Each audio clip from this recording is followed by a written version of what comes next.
with Peter Odama and World Action Fund in Uganda. Peter has a very convincing list of 1 to 200 people in need of prosthetics. And the Saratoga group has already shipped a few dozen over there, including a recent video, and sent back a recent video, which is the third that I've seen, of an actual fitting and an impressive performance by the recipient using a new hybrid of the gripper hand with a Huawei forearm and a silicone lining. So we've got a lot going on in this collaboration. I want them to write a significant proposal to the e-NABLE fund, but in the near term, I hereby invite this group to consider our $1,000 authorization, which town hall meetings can do, in order to, frankly, reassure them that we are serious about trying to get it together to support them and help them get some more devices into some more hands as they develop a larger proposal. We may have some video that Sarah can show of this recent fitting. I'm happy to answer any questions, and there is background material available. But as you'll recall, those who attend the town hall meeting are authorized to make this decision. And I've been tracking this project for over 6 months, so I recommend it. I wonder if any of you have any questions or comments. It sounds great. Super exciting. I know that Peter in Uganda has been looking for the right group. I'm glad that he's found a good one. Would the $1,000 be mostly for materials? Would they need a machine? Do you know what type of stuff they would need resource-wise? No, I think it will actually pay for one of their people to take the devices out into the country where Amazing. the That's even recipients better. are. Even better. That's so cool. Yeah, travel and being face to face, there's nothing like it. There's one other, and they've done some customization, which is also often the missing link. So I'm encouraged about that. Also, we were approached by the CEO, perhaps, of Elegoo, who wants to donate some machines, and I connected her with An Kwan from the group, and they're now beginning a conversation that will probably result in some machines donated to the Saratoga group to increase their throughput rate. And over time, we would like to imagine they might send some machines directly to Uganda, where it would be helpful to have for them to have some on-premises ability to repair and fix. Amazing. What a great partnership. Yeah, I think it is. So how do we approve? Do we wait for any more questions? We I see see if there are Vivek any is other joining. questions or concerned, and then I will call a vote. Vivek has just joined us. Hi, Vivek. Hello, Vivek. Oh, hi. Sorry, I'm late. That's okay. Vivek, I think you were here the last time I recommended the Uganda project for $1,000 grant, and I'm now putting it to a vote. Okay, let the voting begin. My thumb is up. Okay. Well, there you go. Danny, you're welcome to vote too. You've shown up. That qualifies you. I I feel like I should abstain. I just don't know enough yet, so I'll That's just all do right. that for now. You're But thank you. overruled. You're overruled. It's a done deal. Okay, thank you. So Sarah, are there pressing cases in the hub that we should talk about, or should we turn to Brandeis? Yes. Yes. Okay, let's do it. So I sent you, it's in the workflowy link. I also emailed you um all of the hub posts directly, and I can put them in the chat too. That would be great. Put them in the chat and we'll go to them one by one. But Okay. the first, okay. And maybe you should do the screen sharing, Sarah. I'm on my phone. Or Ian, if you want to do the honors. Okay. I don't have the list, but I'm happy to help where I can. Okay. They're in the chat now. Everyone has them. Okay, cool.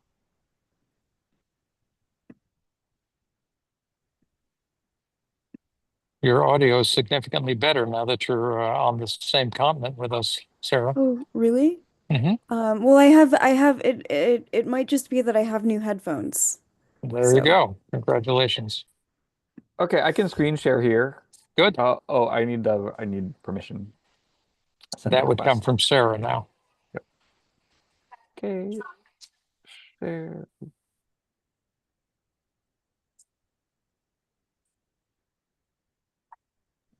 hi Tom. Get this. Hello. Okay. Am I sharing the right thing? Yes. Okay. Okay. So I'll just click through this list and we can talk through as a group. So Uh, this is the first one right. from Pete about printing. What's Okay. the Well, best printer for printing prosthetic hands? It looks like Jonathan has given a very comprehensive answer here. so let's move on. I can't do better than Yep. Jonathan, although Ian, you might have some other I think suggestions. Jonathan and I are usually very in sync, and I Okay. totally agree here. Cool.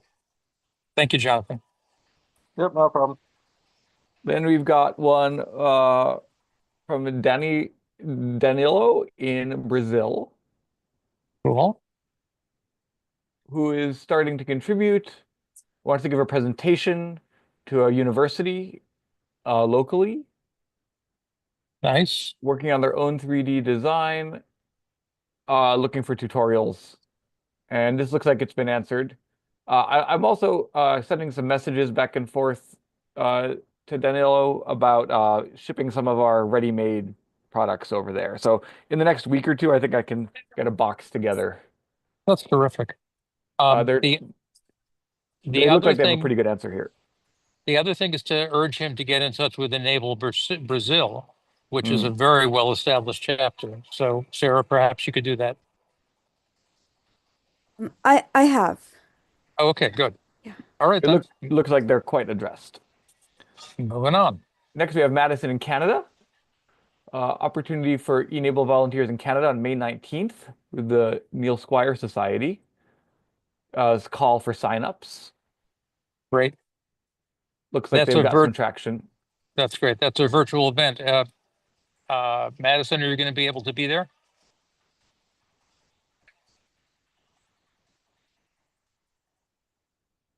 Aging Madison Bondoc. Madison mentioned that she was at work and might not be able to have audio, but Okay, then. is paying attention. Okay.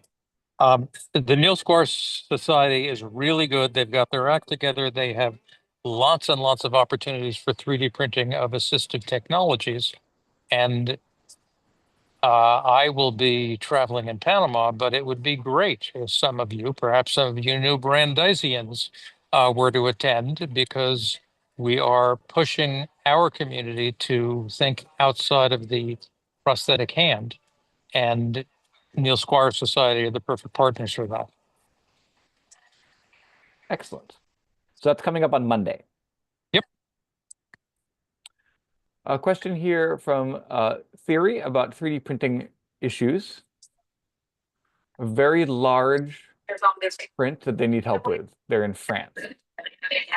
Right. Someone with a large bed.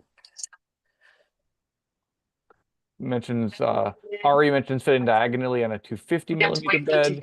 Jonathan is on it. So I Great. actually printed out a couple of these forearms and sent it to them earlier this week. So Nailed it. taken care of on this one as well. Crushing the fabrication, Jonathan, as usual. Next up, we have Kiara in New Jersey. Recently been in the process of starting a new chapter, e-NABLE New Jersey. We've already received quite a few requests for devices. If there's anyone interested in donating, please connect. Happy to discuss accommodations, shipping, materials, etc. And Jonathan has also jumped on this one. Jonathan, you're on fire on the hub. Much appreciated too. Well, this is exciting. It'd be great to know, Jonathan, where their requests for devices are coming from, what they're like. And since they're a new chapter, try to get them on a good disciplined task path of logging their activities and planning on follow-up meetings. Yeah, I'd with the like to kind of recipients. benchmark what they're doing and try to merge that with how the Saratoga e-NABLE chapter is handling the Uganda stuff. For, like you said, both the documentation and the follow-ups too. Great. Jonathan and Ian and Sarah, I'm very grateful for what you're doing. Keep going. Okay, next we got Xavier talking about open source and the licensing. We use Creative Commons attribution, non-commercial share alike a lot in some of our other designs. Okay, so Highlighting the share alike part, that any derivative work has to also be shared under the same license. So an urge to make designs available on Thingiverse, Printables, MakerWorld, anywhere you can put them with that licensing. and we agree with that. That's the secret of e-NABLE. And it can take some time, but we often find that these designs do get improved over time because they've been licensed that way. And yet you still get credit and you still get the pleasure of knowing that your work is being built on. I think we'll touch on this later with Danny and Ben and some of the Brandeis people about any derivative work that they create. I think as long as it's coming from these same licenses, we'd like to keep it in that attribution, non-commercial share alike sphere. Great. Next up, we have John asking about a pinky. I've been approached by two men having had their pinky fingers amputated. One is also missing part of his ring finger. The other has a full ring finger. He looked at Nick's prosthetic finger to take care of the ring finger, but I have a request to do something like that with the pinky finger. So I need some help with some design. Any suggestions? Jonathan has jumped on this. Xavier has jumped on this. Nicole has jumped on this. Okay, so look, the hub and Jonathan are doing their job, which is great to see. And Jonathan, I imagine you are beginning to use these cases as entries in the Airtable database that you're beginning to pull together or planning to. Yeah, correct. Dynamite. With regard to this, my only thought is that I can see the problem. It would be I think a glove, literally a cloth glove, or some kind of around the hand device would be good to anchor the neck finger because it's the edge of the hand is not an easy place to anchor a pinky on. See what they do. Cool. Next up, we have Hannah asking about assembly. Hannah is new and offers to be an assembler about Nice. does the fabricator buy the kit also? Yeah, it depends on the case. I think they've got the conversation moving, although it hasn't been pinged in a while. I could encourage Hannah to attend a education new member meeting. Great.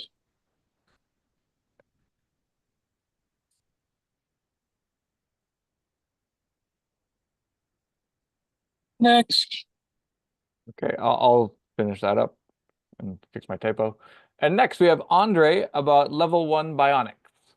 They're a small team that came together a few months ago with a mission to help children with hand disabilities live life to their fullest using high quality 3D prints. If someone has skills or wants to support their mission, it's a call for collaboration. We have 2 people already reaching out, which is great. Okay. If anyone else wants to collaborate, you can find this in the hub.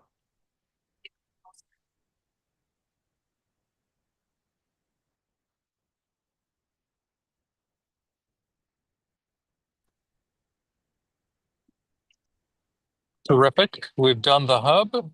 I think now it's Brandeis talk, right? Yes, and since we have limited time, I know Yeon will update on the NIH 3D Print Exchange and where that project's going. If we could do that second, because we have a new team that I wanted to make sure John could hear from, and then we'll probably have a little longer showing off some of that team. But new Brandeis team, Ben and Danny, if you wanted to present sort of what you're thinking to this group to get their feedback. Yeah, hi guys. I'm Ben.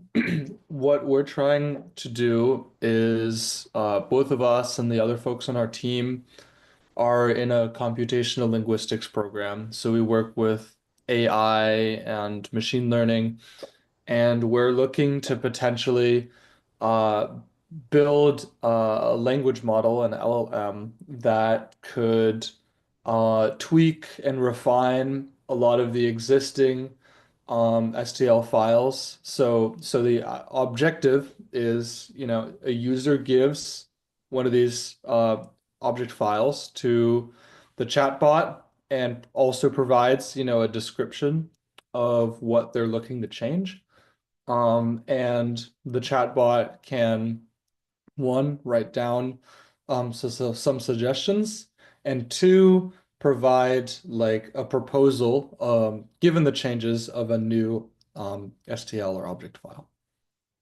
That's like sort of a basic understanding of like the deliverable that we're looking to achieve.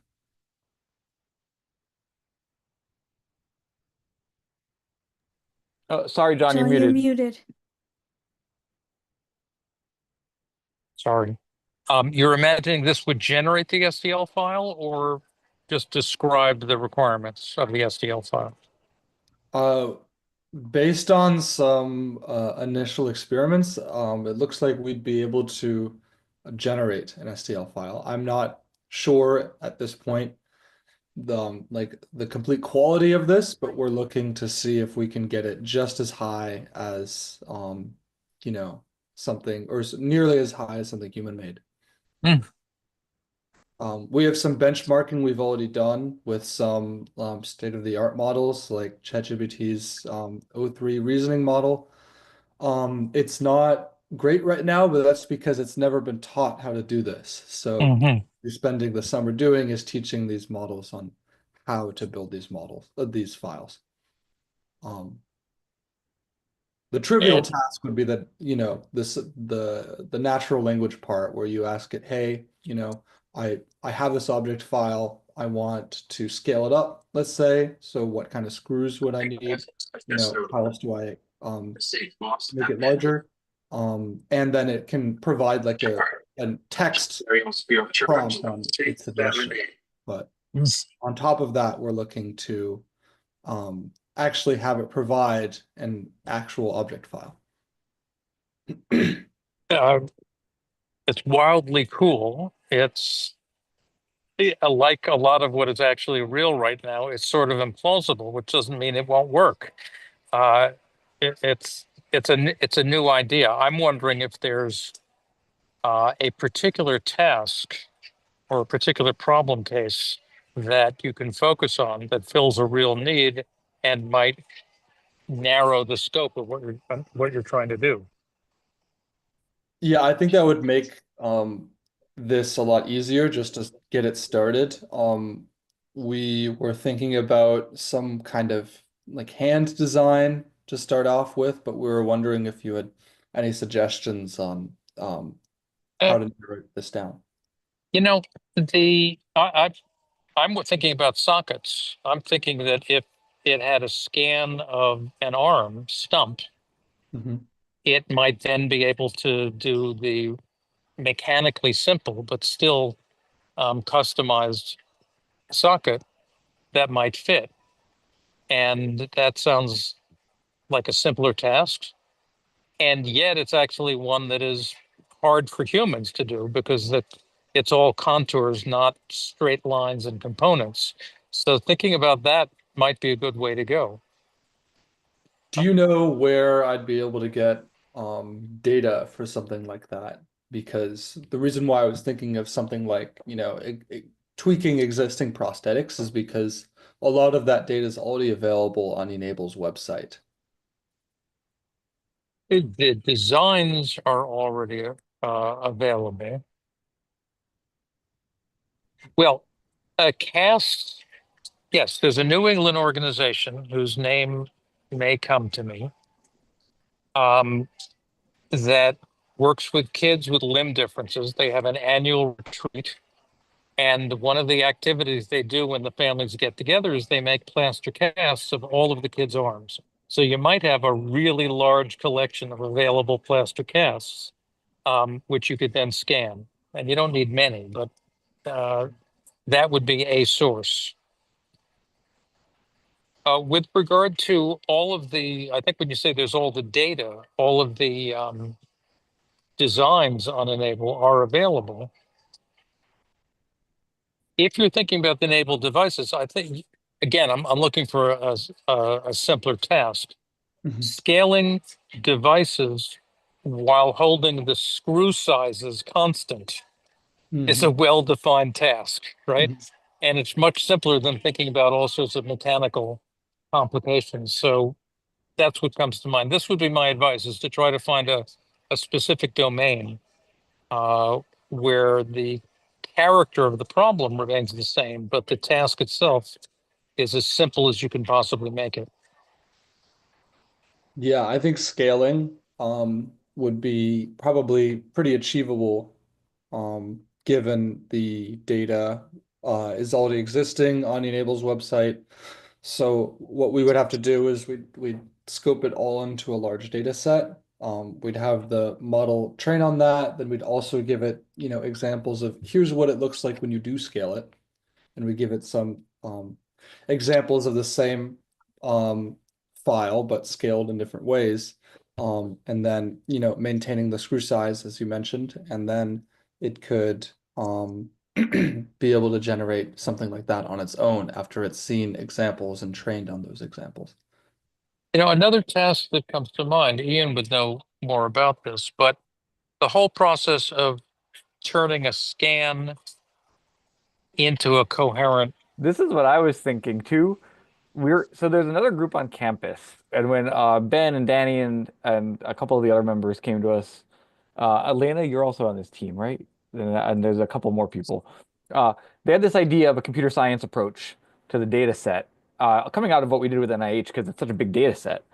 And I think everything you're talking about, like screw hole size, is great. I think we could tier it. Like that's a great first deliverable.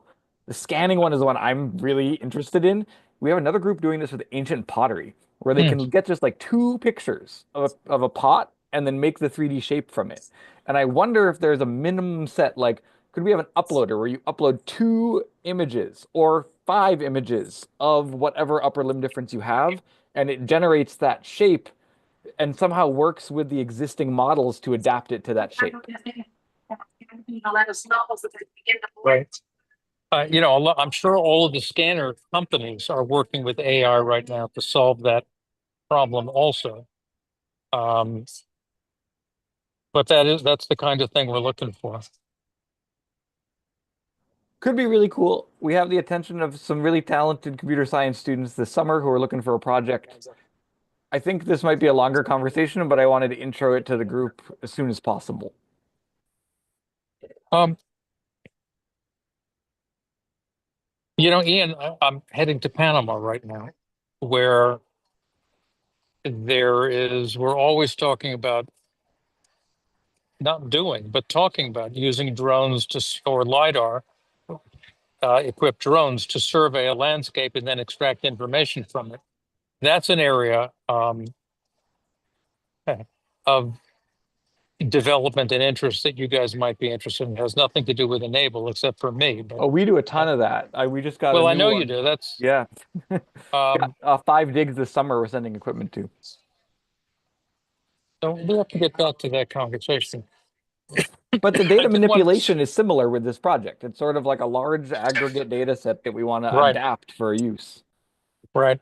I will mention one other pet idea. It's not mine, but I think it's a great idea. Um, I don't know how you could test it, but maybe there's someone using goats to clean up campuses. Herding sheep and goats with drones, AI-driven drones, is really an amazingly interesting, basically flying sheepdogs. Um, yeah, it's very, you maintaining a relationship with a street dog, with a sheepdog, is a lifetime project. Yep. The notion that drones could fly around, move the cattle or goats or sheep around is, I think, a very That's powerful super cool. idea, especially. So the tangent here is the eco restoration side is John's next project, and there's some great stuff we could do with like you can use ungulates to repair the terrain, right? That's right. Yeah. That's right. Anyway, so that's a digression. I'd love Uh, to though. That's great. Okay, I'll follow up with you on that. And as soon as we have a site on the ground, we're going to have stuff to work with, and that may be true later this week. Back to e-NABLE. Ben and Alana and company, narrow it down as much as you can. It's going to get unbelievably complicated no matter what you do. Try to narrow the scope, and I'll be thinking about other possible tasks. If I may chime in in light of narrowing down the task, something that we've been playing around with is Ian mentioned it would be great to have an app that essentially can allow an end user to customize their prosthetic with existing designs, like Ben had mentioned. And essentially within that problem, the problem that we would like to solve is we have some of the top designs, like the Phoenix hand is one that I've been playing around with, and prompting ChatGPT to customize that file simply to the measurements of an end user's arm. And it seems so far to be a fairly doable task. So that's one that if we could do it with one model, we could probably do it with many other models within a fairly tight scope of simply a person's custom measurements with this model, have those output files, those STL files for 3D printing, be customized simply through interaction with a chatbot or some other AI model like that. I understand. You know, I think working your way up through a series of proofs of concepts is the way to go. Yeah, one of the things, one of the pitfalls here is that you have a grand vision.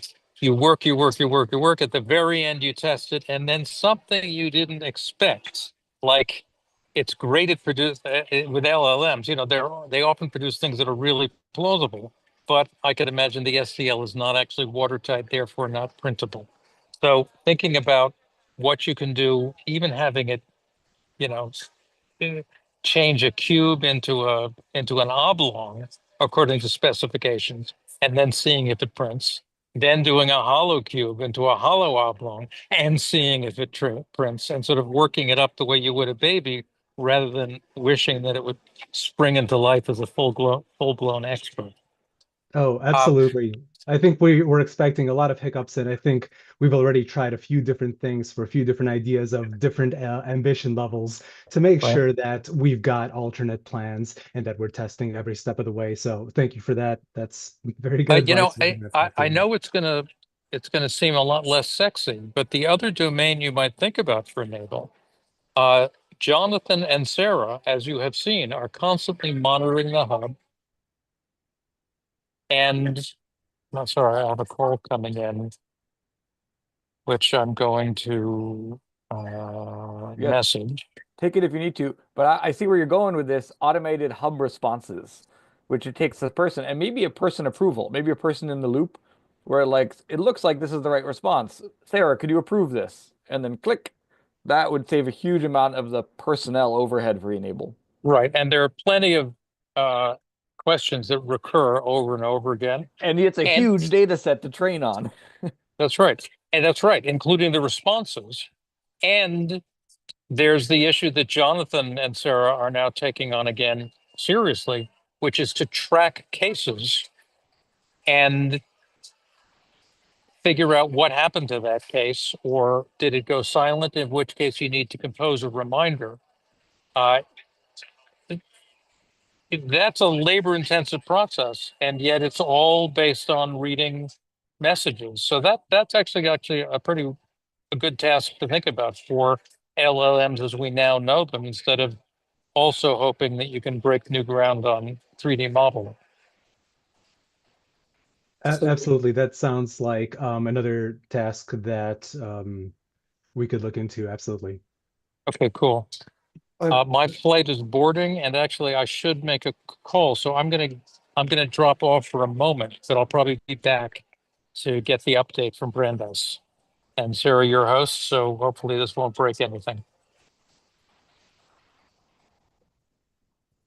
Vivek, also, this could be a cool group to bring to your bionic conversation. See if there's any interest from that group in this, what we can train on and produce new things with. Yep, absolutely. Yeah. Yeah. Just give me a couple of names. Who should I reach out to for potential speakers? Anyone in your groups that you would prefer? Do you have a single point of contact for this team? I guess you could reach out to me. Could you Okay. put an email that you would Yeah, like I'll to be send it reached in the out chat. to? Yeah. Thanks, Ben. Yeah, of course. I And have another question. Yeah. when I type my email.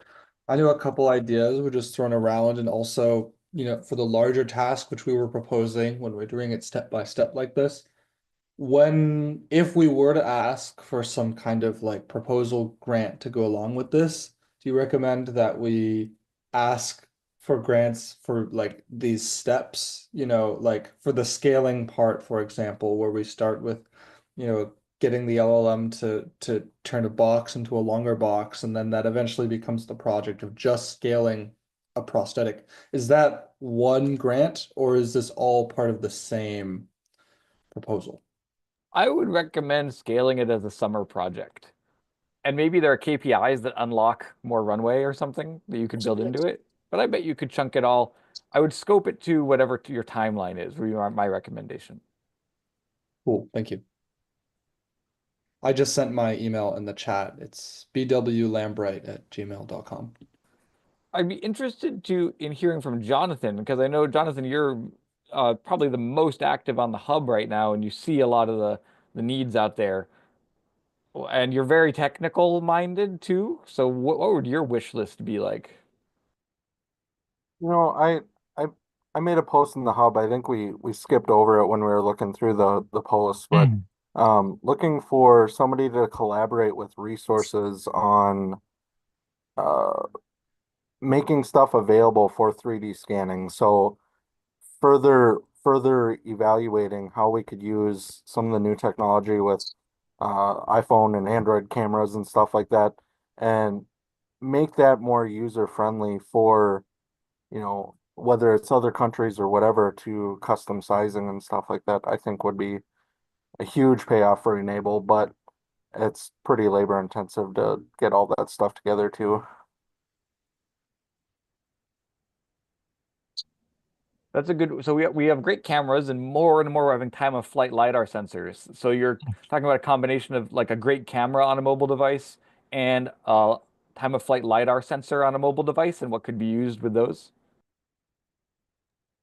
Yeah, exactly. I bought one of those. I think it was a little under $300 for a 3D scanner, probably 8 months ago, a year ago now. And I've done a couple things like in the post I had a scan of my wife's arm. It's a learning curve to figure out how to work around those meshes and stuff like that. And I think just having resources available for the community to be able to get over some of those learning curves would be helpful.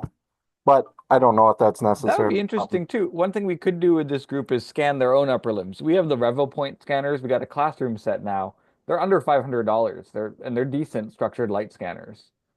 But if you think like as a focus, would it be interesting to work with like a sub $500 structured light scanner, or a mobile device with a built-in scanner, or a mobile device just with a very nice camera? Do you have a preference on those? I mean, probably the most accessible would be the mobile phone stuff, kind of like what we've talked about before, Ian. 3D scanners are kind of just a couple years behind 3D printers, so prices are dropping, quality expected of the output is going up and stuff like that. So I'm curious kind of where 3D scanners end up as far as, expectation versus cost out of them, but I don't think it's quite there yet. My only caution on that would be that for those projects, you are competing with all sorts of companies that are trying to develop hardware products. And they have usually resources better than ours.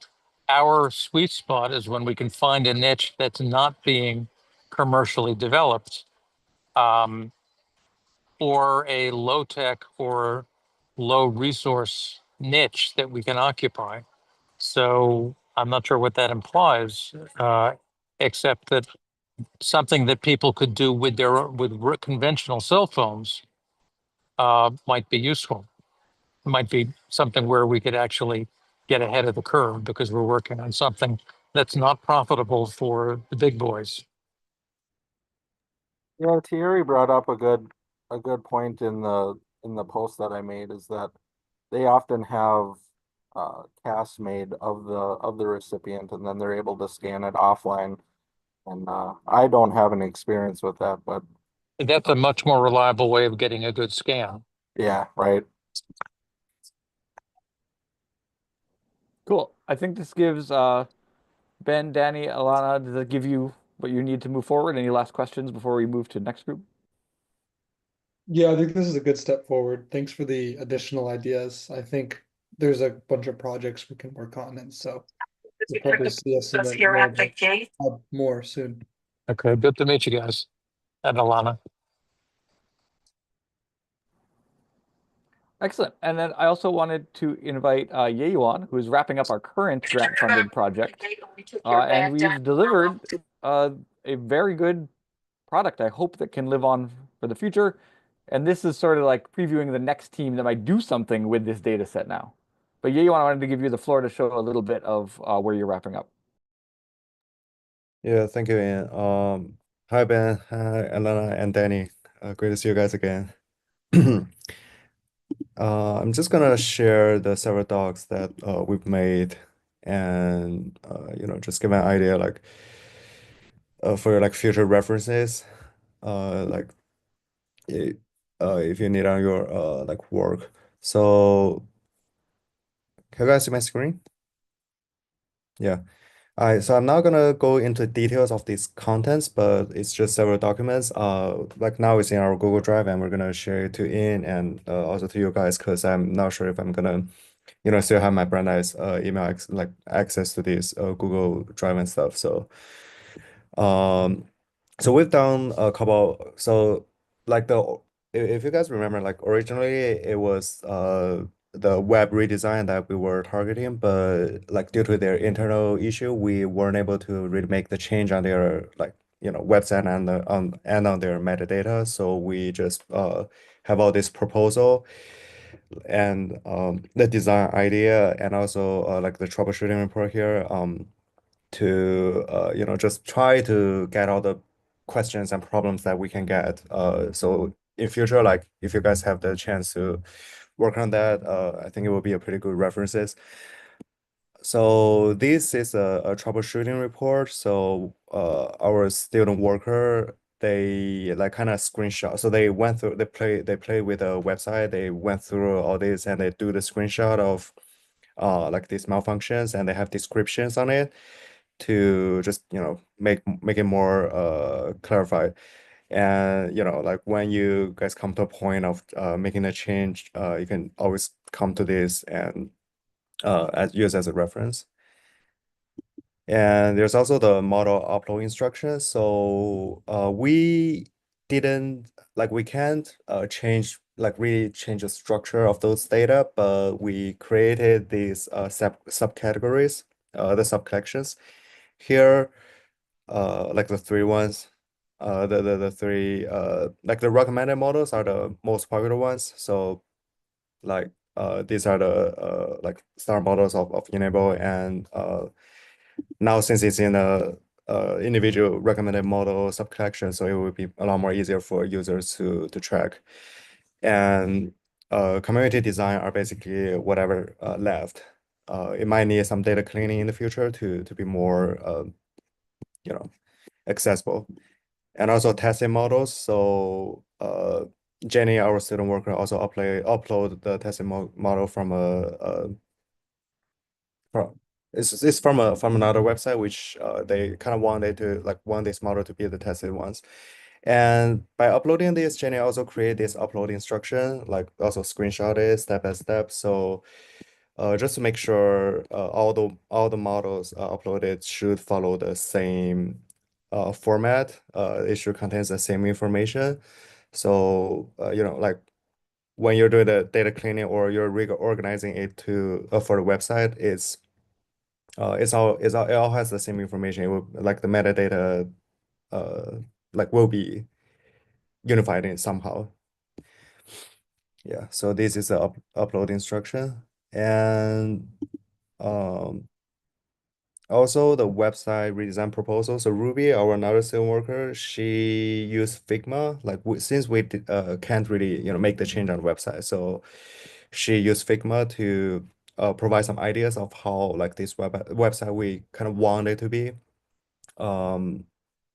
Like she made comparison here, like the current website and how like we wanted to add the filters of it. So like in the future when user use it, it will be more clear on website. Like so for these uh like filters, you can just sort it by materials, by the provider, and also by like models or stuff, or like even part of the body that they're trying to look for. So all these documents are gonna be shared with Ian.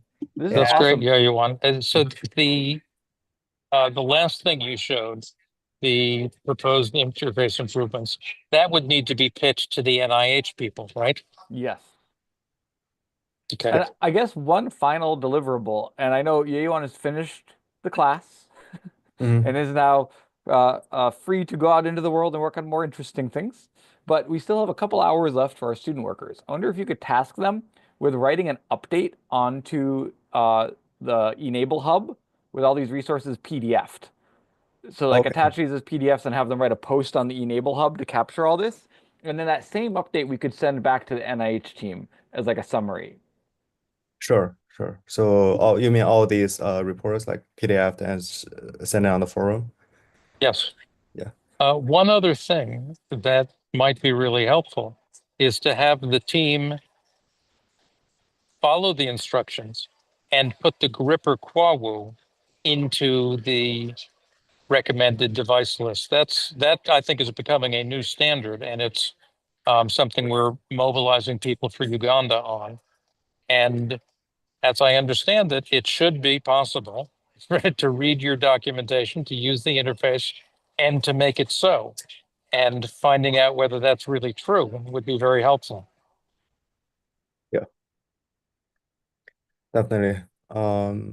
Yeah, and it's just one last thing. I do have the like a kind of a summary of what we have here, and there are some outstanding goals that like I probably like mentioned briefly before. Mhm. Like what we were thinking that should be like originally we wanted it to be done, but due to different reasons we couldn't make it. And we all just list it here. So like for also for the future references. This is great. It's super organized, really helpful, ground covered, and next steps. And now that we have the other question for this group broadly, town halls, anyone watching in the future, is what devices should be in the recommended devices. I think John just asked for a new one. What's our approval procedure to put new devices in there? Maybe it's if a town hall votes on it, just like that funding stipend. If a town hall votes on a recommended device, it should be put in there. If Eric Bubar's group on printables finds a tested device, it can go in there. And then we need to keep all the community designs up to date. With like there needs to be a cycle where once a month we look for anything new on the hub and it gets piped into the community designs page. That sounds right. I think that I don't know that the town hall committee is the right vetting group, but I do think that whoever is at the town hall meeting can identify the right vetting group. But I think checking with Eric, checking with someone like you, Ian, and Jonathan, who have got practical experience of that sort, would make sense. But I'm Cool. confident at this point, given the feedback that I've seen, that the gripper Quagu already deserves to be there. Yep. And running it past Eric would be great. Cool. So maybe that's the third one. So yeah, you want our final deliverables are a post on the hub, an email to NIH, and an email to Eric to tie the knot up. And then really for this group to like please lean into this. Like now that we've got the space ready, we can start leveraging it more, putting designs here, pointing people to it. Yeah. And Ian is, yeah, you on. Thank you and congratulations. Good luck and Godspeed. And thank the whole team. But Ian, is there another Brandeis cohort that's expected to step into this niche that Yayawan is now vacating? So our grant is just about spent out. It was just over $3,000, and that got us through the 2 semesters. And we'll wrap that up probably by the end of June. So we've got another month and a half to tie up these loose ends. And then after that, my student worker team can help out here and there, but we don't have a ton of time. I think enough to keep this updated, and I'll be coming to the meetings. We'll have interested people. But I think we're ready for the next project grant, which is really what I invited Ben and Danny and Alana here to talk about. And it's could be about using AI now on top of what Yeyuan has led us through getting this curated data set. It's like, what's the if then? If we have this data set, what can we do with it? I think that's great, but I think that actually using and testing the pipeline that the current team just did is going to be really important. You know, one of the pitfalls is that a group creates something, they have to move on, and excuse me, I'm boarding, and then it doesn't get exercised while it's fresh, and then it gets brittle, and next thing you know, you have something like the e-NABLE hub, which turned out not to be fully vetted and worked through. So I'd ask you to think about how we take our new pump and make sure that water flows through it. We'll keep our student worker team looking at it. I'll keep running the education new member meetings, so we'll put some life into it. But in terms of using it for something more useful, I think we got this Yes. next computer science team who can really use it as a lever with some cool AI stuff. Yeah.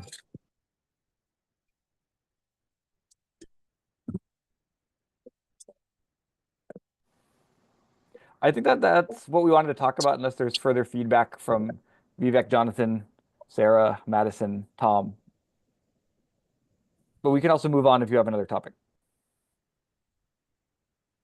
Well, I'm moving into the plane and my reception is probably about to break down. But thank you everybody for showing up and for what you do. Have a good trip. Thank Have a you. good trip. I'm gonna jump down. Bye. Thank you, John.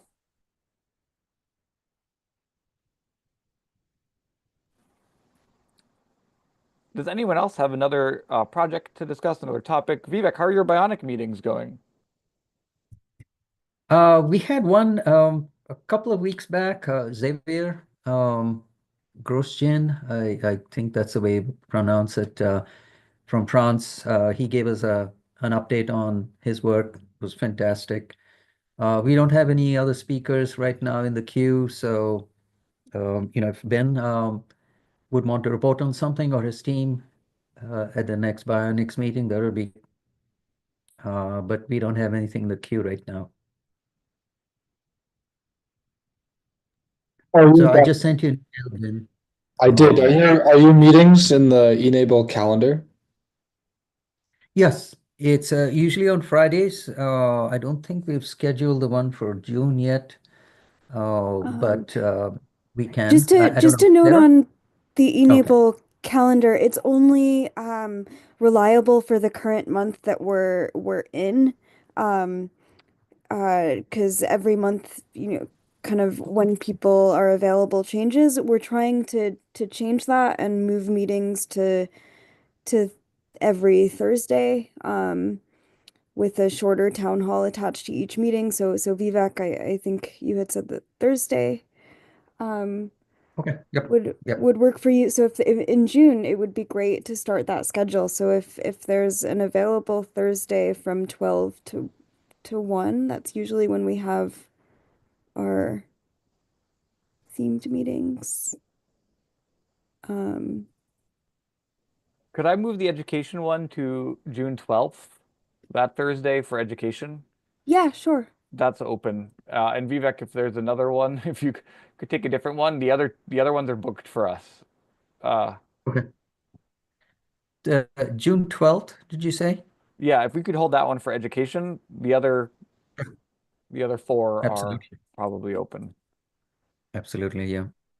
Yep. It has to be on a synchronized Thursdays every month, Sarah? Yes. Yeah. Okay. Okay. So I guess we'll shoot for July 11th. Oh, I mean Or July 10th. no, wait, hold on. No, um,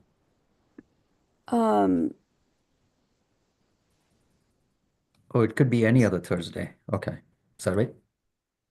so it could be Thursday, July um 5th, um, or 26th.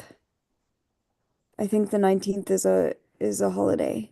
Um, but Vivek, are you available? I think July, the Thursday Or in July. June. Oh, June. June. Yeah. What was the date again? Um, Uh, y- uh, June 5th or June 26th from 12 to 1 p.m. Are you available either of those days? I think June 5th, I'm not. What about Was June June 12th 26th? available or No, 26th? June Okay. 26th. Yeah, I think that looks okay. Let me confirm Okay. with you, Sarah. Yep. Okay, and Ben, are you available June 26th? I believe so. Let me just double check.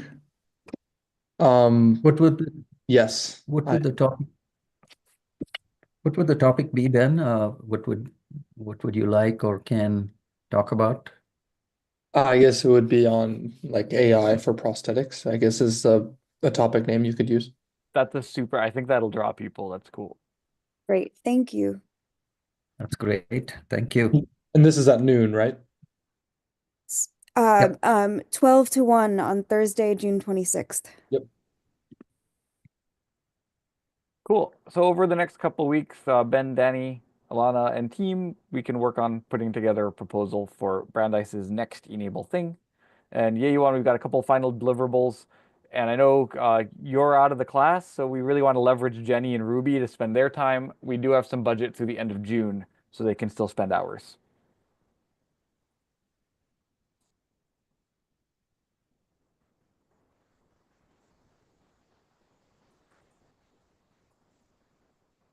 Cool. If anyone else has any other final topics, or we can wrap early. And then coming right up in 5 minutes is the education new member meeting, which none of the Brandeis people have to feel compelled to attend. We have a good reference of this discussion. It'll be on YouTube. And you can get that link from the e-NABLE YouTube if you want to share it with other people who weren't here.